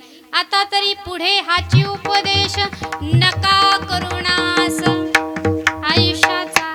आयुष्याचा काही नाश करू नका. पण कुठं सरळ सांगून लोक ऐकतात ना, म्हणून जगद्गुरु तुकोबारांनी अभंगाच्या दुसऱ्या सकळांच्या पाया माझे दंडवत, सकळांच्या पाया माझे दंडवत, सकळांच्या पाया माझे दंडवत, सकळांच्या पाया माझे दंडवत, सकळांच्या पाया माझे दंडवत, सकळांच्या पाया माझे दंडवत, सकळांच्या पाया माझे दंडवत, सकळांच्या पाया माझे दंडवत, सकळांच्या पाया माझे दंडवत. आपुलाले चित्त ज्योत तेरा, आपुलाले चित्त ज्योत तेरा, सकळांच्या पाया माझे दंडवत, सकळांच्या पाया माझे दंडवत, फुलाले चित्त शुद्ध करा, आपुलाले चित्त शुद्ध करा, सकळांच्या पाया माझे दंडवत, सकळांच्या पाया माझे दंडवत, माझे दंडवत. एवढं मात्र विसरू नका, फक्त बाकी सगळं करा नाही का. सकळांचे पायी माझे दंडवत, आपुलाले चित्त शुद्ध करा. जगद्गुरु तुकोबारांनी सांगितलं बाबांनो, सगळ्याच्या चरणावरती दंडवत घालतो रे बाबा, सगळ्यांच्या चरणावरती तुमच्या पाया पडतो. पण इथून पुढे तरी देहाचा नाश करू नका, इथून पुढे तरी कमीत कमी विचार करा. ऐका ना माझ्याकडे, मला एक गोष्ट सगळ्यांनी सांगा जरा. जगद्गुरु तुकोबारा म्हणतात सगळ्यांच्या चरणावरती मी दंडवत घालतो. तुकोबारांनी आपल्या सगळ्यांच्या पाया पडावं ही आपली पात्रता आहे. जगद्गुरु तुकोबारांनी आपल्या सगळ्यांच्या पाया पडावं ही आपली पात्रता निश्चित नाही. तरीही महाराज म्हणतात सगळ्यांच्या चरणावरती मी दंडवत घालतो. का म्हणतायत? पाठीमागचं कारण संत हे आईची आणि बापाची भूमिका बजावतायत. येतो कळवळा म्हणून, क्या बात है बाप. येतो कळवळा म्हणून, येतो कळवळा म्हणून, येतो कळवळा म्हणून, उडत आहे न देखवे डोळा, उडत आहे जन न देखवे डोळा. येतो कळवळा म्हणून, येतो कळवळा म्हणून, म्हणून कळवळा म्हणून,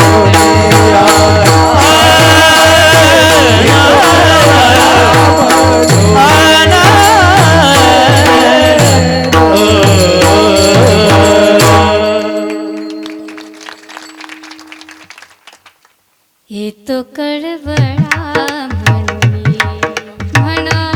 म्हणून, येतो कळवळा म्हणून, उडते हे जण न देखवे डोळा. येतो कळवळा म्हणून या. आई वडील आपल्या लेकरावरती जेवढं प्रेम करताना दादा, तेवढं संत समाजावरती प्रेम करत असतात. आणि म्हणून सगळ्यांच्या चरणावरती दंडवत घालीन असं जगद्गुरु तुकोबारा म्हणतात. सांगा मला जरा, महिला मंडळ पटपट उत्तर द्यायची. घरामध्ये जर छोटंसं लेकरू असेल, छोटंसं बाळ असेल आणि ते खूप खोड्या करतंय, तर त्या लेकराला तुम्ही सांगत असता बाळा खोड्या करणं चांगलं तू काय करू नको, खोड्या करू नको. खोड्या करणं चांगलं नाही, तू खोड्या करू नको. लेकरू ऐकायलाच तयार नाही हो. एवढं सांगूनही लेकरू खोड्याच करताय. मग आईनं अशी हातामध्ये छडी घ्यावी आणि छडी घेऊन आईनं सांगावं, गोट्या आता जर इथून पुढे खोड्या करशील तर तुला छडीनं मारेल. म्हणते ना आपली आई, खोड्या करशील तर तुला छडीनं मारेल. छडीनं मारूनही मुलगा ऐकायला तयार नाही. मग आईचा नाविलाज होतो. आई म्हणते, बाळा तुझ्या पाया पडते रे बाबा, पण तू खोड्या काही करू नको. तसं संत सहजासहजी सांगता, बाबांनो इथून पुढे तरी देवाचं भजन करा, चिंतन करा. सरळ सरळ सांगून लोक ऐकायला तयार नाही. मग हातामध्ये छडी घेतली. अगोदरच प्रमाण झालं नाही का. नाथ महाराजांनी आपल्याला शिव्या दिल्या. शिव्या देऊन सांगितलं, ना ऐकती पुढे शिंदडीचे रडतील. शिव्या देऊन सांगितलं. हातामध्ये छडी घेतली. छडी घेऊन शिव्या देऊन लोक ऐकायला तयार नाही. महाराज म्हणतायत, बाबांनो सगळ्याच्या चरणावरती दंडवत घालतो, पण इथून पुढे तरी तुम्ही देवाचं भजन करा, चिंतन करा. माय बापाची भूमिका बजावतायत. आई वडील जेवढं लेकरावरती प्रेम करत असताना तेवढं संत या समाजावरती प्रेम करतायत आणि म्हणून सांगतायत.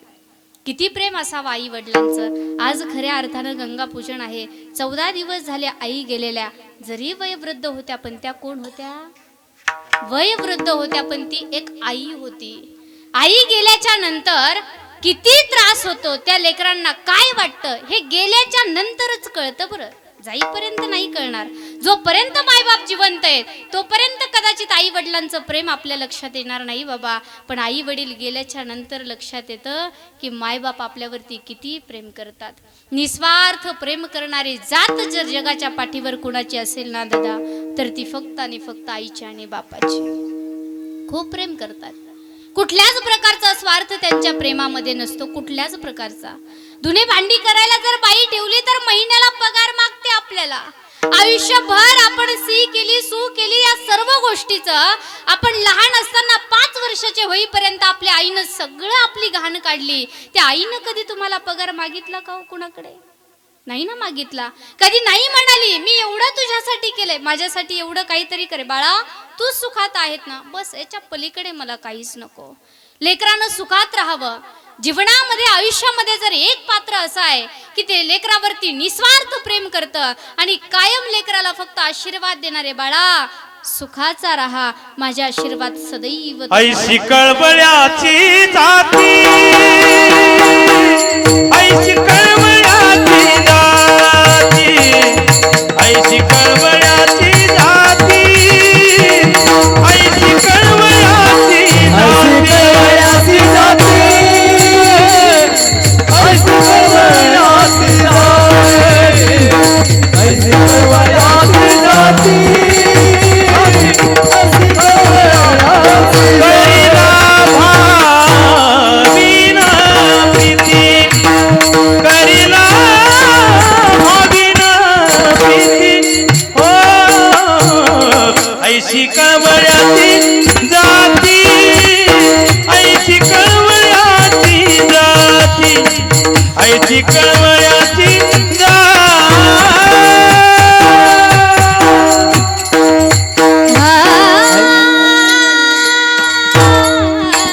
करीला भावीन प्रीती, करीला भावीन. त्या प्रेमाची तुलना जगाच्या पाठीवर नाही करू शकत असं म्हणतायत बाबा. आई गेली ना, ज्या व्यक्तीची आई गेली त्यानं समजावं माझ्या सुखाचा समुद्र आटला, माझ्यावरती प्रेम करणारं पात्र नाहीस झालं. जेव्हा आई गेली तेव्हा प्रेम करणारं पात्र नाहीस होतं. जेव्हा आपले वडील आपल्याला सोडून जाताना तेव्हा त्या व्यक्तीला समजावं माझ्या डोक्यावरचं छत्र नाहीस झालं, माझा आधार तुटला. एवढं प्रेम आपल्या आईचं आणि वडिलांचं असावं.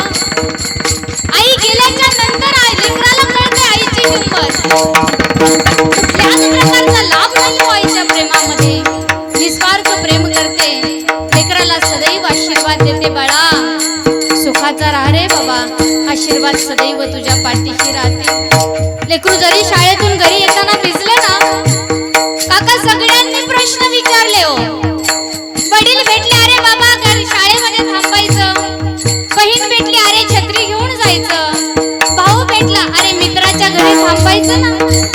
पण आईकडे आल्याच्या नंतर आईने सांगावं, बाळा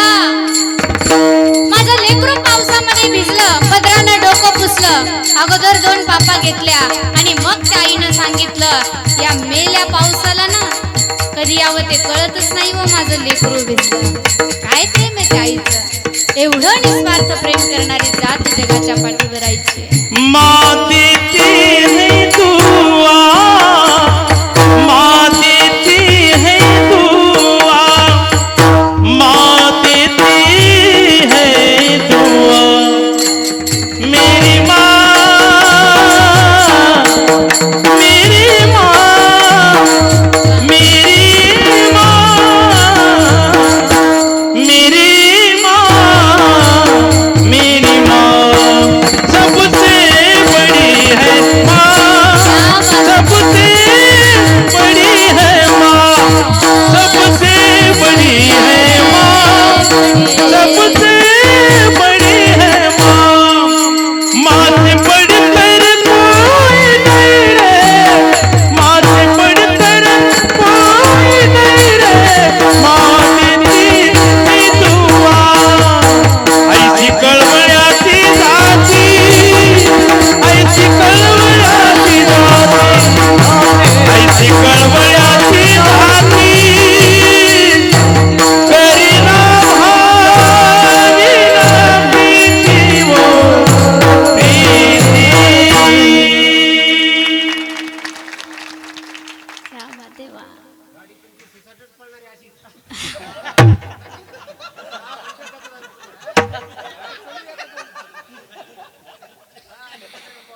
ऐशी कळवळ्याची जाती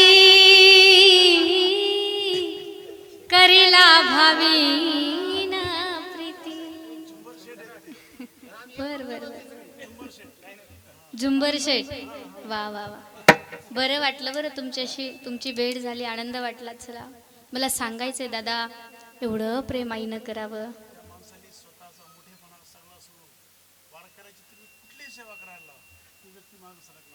क्या बात आहे वा. जोरात जोरात टाळी.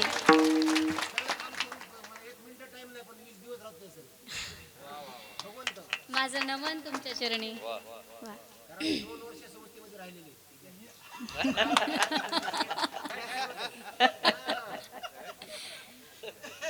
क्या बात आहे. 2 वर्ष संस्थेमध्ये सोबत.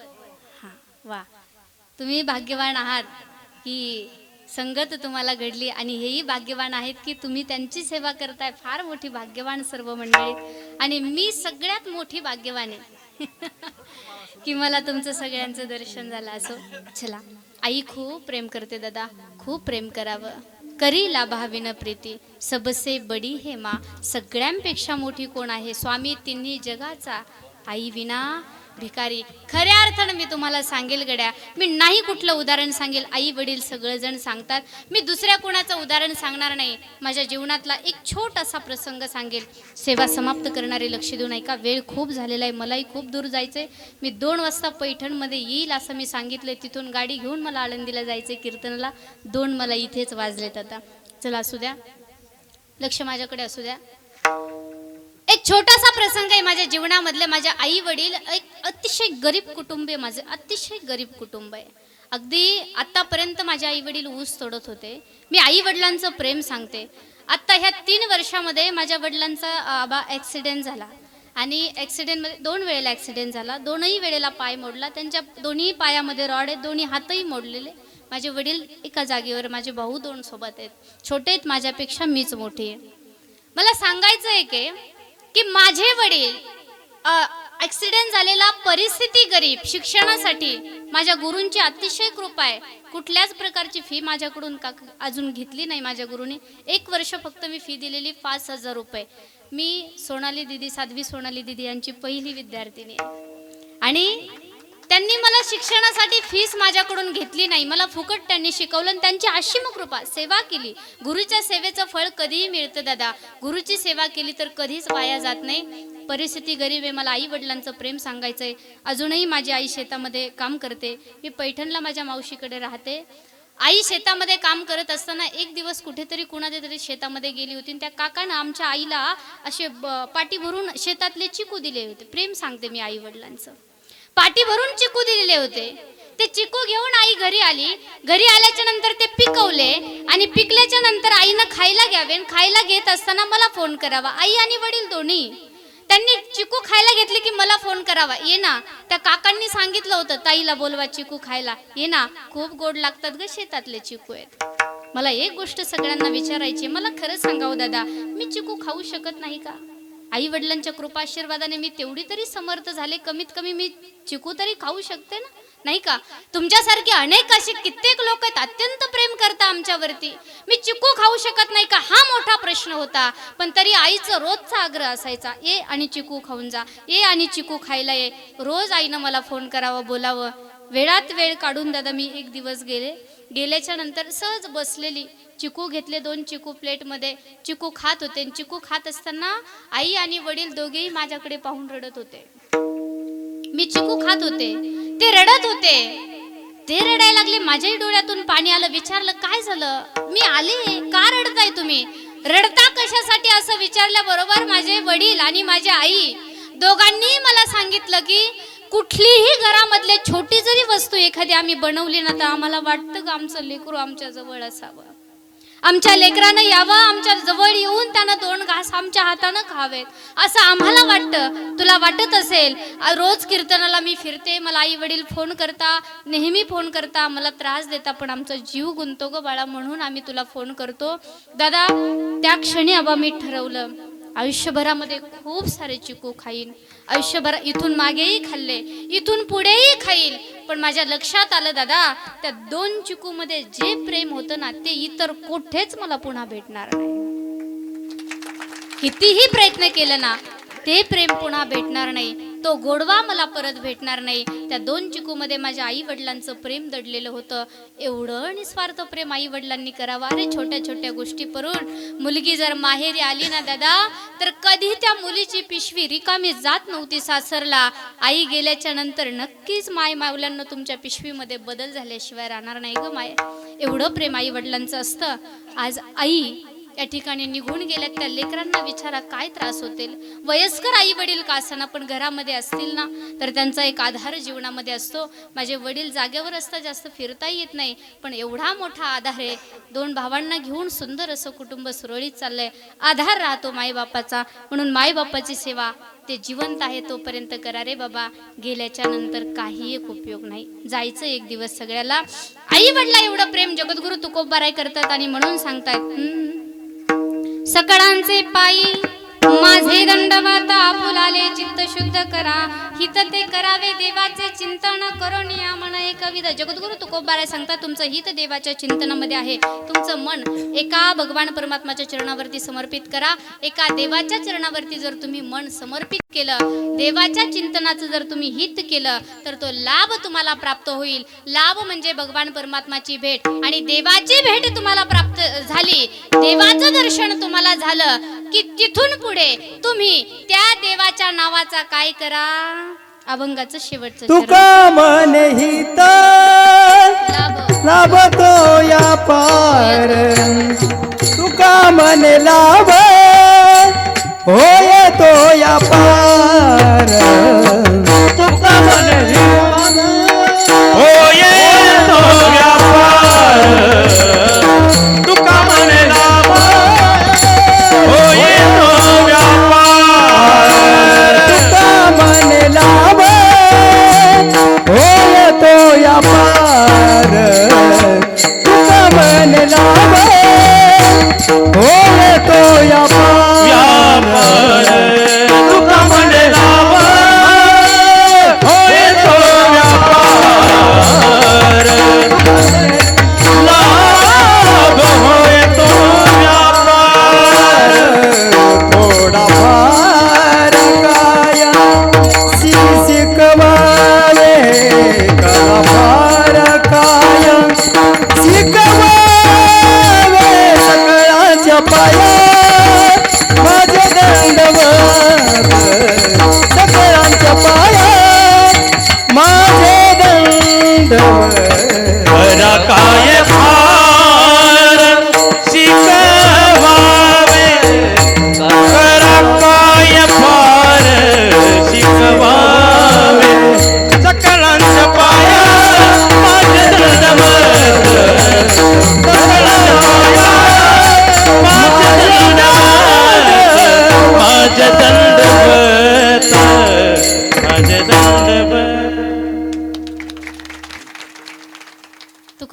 लाभ होय तो व्यापार करा, काय फार शिकवावे. देवाच्या चरणावरती आपण एक मन, आपलं मन एका देवाच्या चरणावरती समर्पित करून देवाचं चिंतन केलं तर लाभ प्राप्त होतो. लाभ प्राप्त झाला की त्या लाभाचा अर्थात भगवान परमात्माची भेट होते. त्या देवाच्या नावाचा तुम्ही काय करा, व्यापार करा, असं जगद्गुरु तुकोबाराय सांगतायत. तो लाभ आपल्यालाही प्राप्त व्हावा, आपल्याही त्या ठिकाणी जीवनाचं सोनं व्हावं, यासाठी ज्यांना देवानं 2 हात दिले ना, सगळ्यांनी आउट ऑफ कव्हरेज एरिया सगळ्यांनी दोन्ही हात वरती घ्यायचे. महिला मंडळींनी सुद्धा, बाबांनी आता एक गोड मला एक म्हण सांगितली, फुलात फुल जाईचे आणि जगात प्रेम आईचे. आईच्या प्रेमाशिवाय दुसरं मोठं प्रेम कुणाचं नसतं. चला महिला मंडळ, महिला मंडळ ताट हातावरती घ्यायचे. अकाउंटला किती पडले आतापर्यंत? आता इथून पुढे 2,500 रुपये महिना चालू होणार आहे. किती? लाडक्या बहिणीमुळे तर सरकार पुन्हा आले. हा, सगळ्यांनी 7,500 रुपये अकाउंटला पडलेत. मुख्यमंत्र्याची लाडकी बहीण तुम्ही सगळ्याजणी आहेत बरं का, सगळ्या महिला मुख्यमंत्र्याची लाडकी बहीण. त्यामुळे आता काही कुणाला घाबरायचं, फक्त पप्याच्या बापाला भाकरी करायला लावू नका म्हणजे झालं, बाकी नाही का. घ्या सगळ्यांनी प्रेमानं दोन्ही हात वरती, ज्यांना देवाने दिलेत त्यांनी वरती घ्या. घ्या सगळ्यांनी घ्यायचे, राहू द्या अशी संध्याकाळपर्यंत. विढोबा रखमाई, विठोबा रखमाई, विठोबा रखमाई,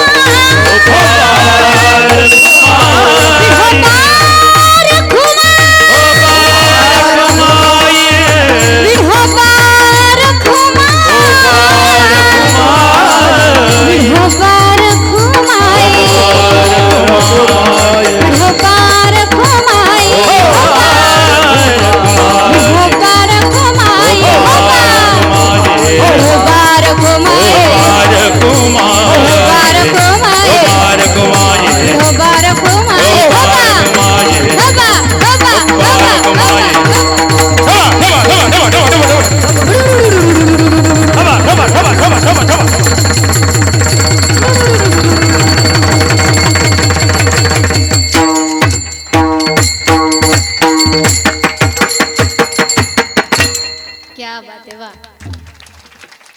धन्यवाद. सगळ्यांनी प्रेमानं दोन्ही हात वरती घेतले, सुंदर टाळी वाजवली, सुंदर भजन केलं, त्याबद्दल सर्वांचे धन्यवाद. आणि हात खाली घ्या म्हणायच्या अगोदर घेतली त्याबद्दल कोटी कोटी धन्यवाद. माझ्या विनंतीला सगळ्यांनी मान दिलेला आहे. असो, माझ्या अल्पमतीने अभंग सोडवण्याचा प्रयत्न केला, काही चुकला असेल माझं मला वापस द्या, नक्की दुरुस्ती करण्याचा प्रयत्न करेल. बरोबर आलेलं तुम्ही घरी घेऊन जा. धावत्या वेगामध्ये सांगेल, बाबा हयातामध्ये भगवान परमात्माचं चिंतन करा, भजन करा, तरुणपणामध्ये देवाचं चिंतन करा. अरे आहात तरुण तोपर्यंत घ्या देवाचं नामस्मरण करून. जासाल एक दिवस मरून तर लोक येतील तुम्हाला पुरून. मग त्यांनी पुरून येण्याच्या अगोदर जागं व्हायचं. एक गोष्ट मी सगळ्यांना कळकळीनं सांगेन मायबाप, बरं माय मावल्यांनो, सगळ्यांना कळकळीनं एक गोष्ट मी नक्की सांगेल. अगं देवानं नरदेव दिलाय ना, या नरदेवानं हयातामध्ये देवाचं चिंतन करायचंय, तरुणपणामध्ये करायचंय, वेळेमध्ये करायचंय. जीवनामध्ये वेळ इतकी महत्वाची आहे. माणसावरती वेळ चांगली असेल तर माणसाला अनेक जण आपलंसं करतात. बाहेरचे दूरचे ज्यांचा काही संबंध नाही ते जवळ येत आहेत. पण माणसावरती वेळ खऱ्या अर्थानं खराब येऊ द्या. रक्ताची नाती माणसाला सोडून जातात, ही वेळ शिकवते आपल्याला. एवढी महत्वाची आहे जीवनामध्ये वेळ. आणि म्हणून वेळेमध्ये परमार्थ केला पाहिजे. वेळ निघून गेल्याच्या नंतर सांगू का महिला मंडळ, मी तुमच्या भाषेमध्ये, आपल्याकडे एकच पर्याय, पश्चाताप. ज्याच्या जीवनामध्ये पश्चाताप आला त्याचं जीवन जळून खाक झालं. आणि मग नंतर पर्याय समयासी सादर भावे देव ठेविल तैसे राहावे, देव ठेविल तैसे राहावे, समयासी सादर भावे, समयासी सादर भावे. ही वेळ आपल्यावरती येऊ नये यासाठी वेळेत जागं व्हायचंय. भगवान परमात्माचं चिंतन करायचंय. दुसरी महत्त्वाची गोष्ट श्रीभुरून कीर्तनाचं निमित्त कसलंही असो, हे मी रोज सांगते आणि आजही सांगणार. श्रीभुरून आत्या थांबली पाहिजे. मुलीला पोटामध्ये नका मारू. मुली तुम्ही पोटामध्ये मारल्या, जास्त विस्तार नाही करणार, परिणाम तुम्ही भोगताय. आपल्याच पोरांची लग्न होईना गेली. होतात का इकडे? हां, मुली पोटामध्ये मारल्या, आपल्याच पोरांची लग्न होईना गेली. ही परिस्थिती आपल्यावरती उद्भवली. दुसरी महत्त्वाची गोष्ट, गोहत्या थांबली पाहिजे. गाईला शासनानं प्राधान्य दिलंय. प्रत्येकानं गाय सांभाळली पाहिजे. अरे नाही सांभाळता आली तर किमान कत्तलखान्यात तरी देऊ नका. गोशाळेमध्ये तिला घाला. तिथे चारा पाणी तिला तुमच्या कमवलेल्या खर्चातून गाई माईला द्या. नक्कीच तुमचं त्या ठिकाणी उद्धार झाल्याशिवाय राहणार नाही. सगळ्यात महत्त्वाची गोष्ट, सुंदर अशी पवित्र भूमी आहे. मातीचा विचार करायचा आहे. जीव गेला तरी चालेल पण मातीला नाही विसरणार. मी मातीचा आहे, माती माझी आहे. जीव गेला तरी चालेल पण नहीं विसरणार. दिल दिया है जान भी देंगे ये वतन तेरे लिए. दिल दिया है जान भी देंगे ये वतन तेरे लिए. हाँ, तीरथों की गोलियां लूटते हैं कुछ लुटेरे. दुल्हनों की डोलियां लूटते हैं आपको अपने घर को लौट कर. खेलते हैं बेखबर अपने लहू से होलियां. हम जिएंगे और मरेंगे ये वतन तेरे लिए. दिल दिया है जान. हर कर्म अपनों करेंगे, हर कर्म अपनों करेंगे. ये वतन तेरे लिए दिल दिया है, जान भी देंगे. ऐ वतन तेरे लिए. ला ला ला ला.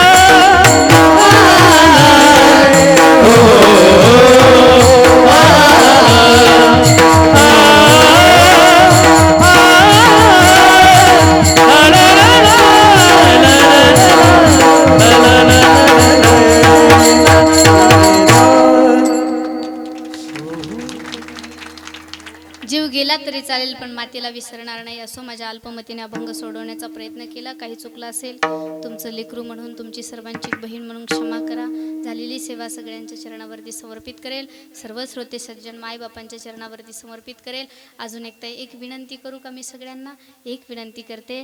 खरंच या सर्वांसाठी, या सर्व गुणीजनांसाठी तुमचे हात तुटले तरी चालेल पण जोरात टाळी वाजवा. एकदा जोरात. सर्वच गुरुजन मंडळी, हे सहजासहजी कुठेही घडत नाही. बरं सरपंच, तुम्ही समोर आले म्हणून मलाही आठवलं. सहजासहजी कुठेही घडत नाही, हे अशाच ठिकाणी घडतं.